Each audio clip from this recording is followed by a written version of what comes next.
உலக தமிழர்களின் உள்ளங்களின் உயிர் தோழன் நமது சுதேசி முரசு.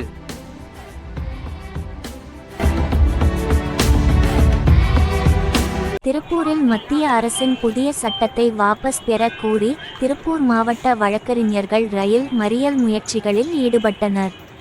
இந்திய சாட்சிய சட்டம், இந்திய தண்டனை சட்டம், இந்திய குற்றவியல் சட்டங்களில் கடந்த 1 இன் தேதி முதல் நாடு முழுவதும் திருத்தங்கள் கொண்டு வந்து இந்தி மற்றும் சமஸ்கிருதத்தில் பெயர் மாற்றம் செய்து மத்திய அரசு அமல்படுத்தியது.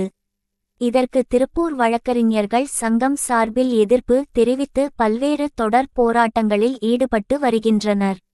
இதன் ஒரு பகுதியாக திருப்பூர் மாவட்ட அனைத்து வழக்கறிஞர்கள் சார்பில் இன்று காலை 11:00 மணியளவில் ரயில் நிறுத்த போராட்டம் அறிவித்து புஷ்பா தியேட்டர் ரவுண்டானா ரயில் நிலையம் முன்புறம 50 பெண் வழக்கறிஞர்கள் உள்பட 200க்கும் மேற்பட்ட கோர்ட்டு பணியை புறக்கணித்துவிட்டு வழக்கறிஞர்கள் கலந்து கொண்டு மத்திய அரசுக்கு எதிராக கோஷங்கள் எழுப்பியபடி ரயில் மறியல் செய்ய முயன்றனர். அவர்களை போலீசார் தடுத்து நிறுத்தினர்.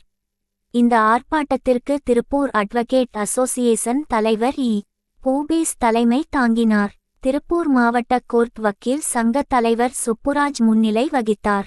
ஆர்ப்பாட்டத்தில் கலந்து கொண்டு திருப்பூர் வழக்கறிஞர் சங்க தலைவரும் முன்னாள் மாவட்ட அரசு வழக்கறிஞருமான என்.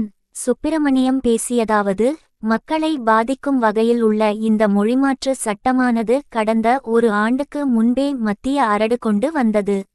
அதனை தமிழ்நாடு மட்டும் அல்லாது மற்ற மாநில வழக்கறிஞர் சங்கங்களும் எதிர்ப்பு தெரிவித்த நிலையில் இதனை தற்போது நடைமுறைக்கு கொண்டு வந்தது கண்டிக்கத்தக்கது. மொழி மாற்றம் செய்யப்பட்டு திருத்தம் செய்துள்ளனர். சென்ற ஆண்டு முதல் பல்வேறு நிலைகளில் வழக்கறிஞர்கள் சங்கம் சார்பில் போராட்டம் நடந்தது.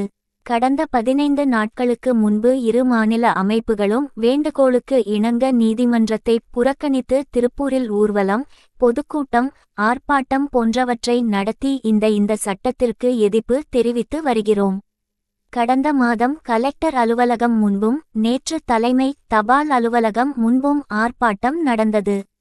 பொதுமக்களுக்கும் காவல்துறைக்கும் இந்த சட்டம் எதிராக உள்ளதால் இதை திரும்ப பெற வேண்டும் என்று போராட்டம் நடத்தி வருகிறோம். இந்த சட்டத்தை நிறுத்தி வைக்க வேண்டும் அல்லது திரும்ப பெற வேண்டும். அதுவரை தொடர்ந்து போராட்டம் நடைபெற்று வரும் என்பதை நாங்கள் கூறிக்கொள்கிறோம். இவ்வாறு வழக்கறிஞர் சங்க தலைவர் என். சுப்பிரமணியம் பேசினார். இதில் பல்லடம், அவினாஷி, தாராபுரம், உடுமலைப்பேட்டை போன்ற பகுதி உள்ளிட்ட மாவட்ட முழுவதிலிருந்து வழக்கறிஞர் 200க்கும் மேற்பட்டவர்கள் கலந்து கொண்டனர்.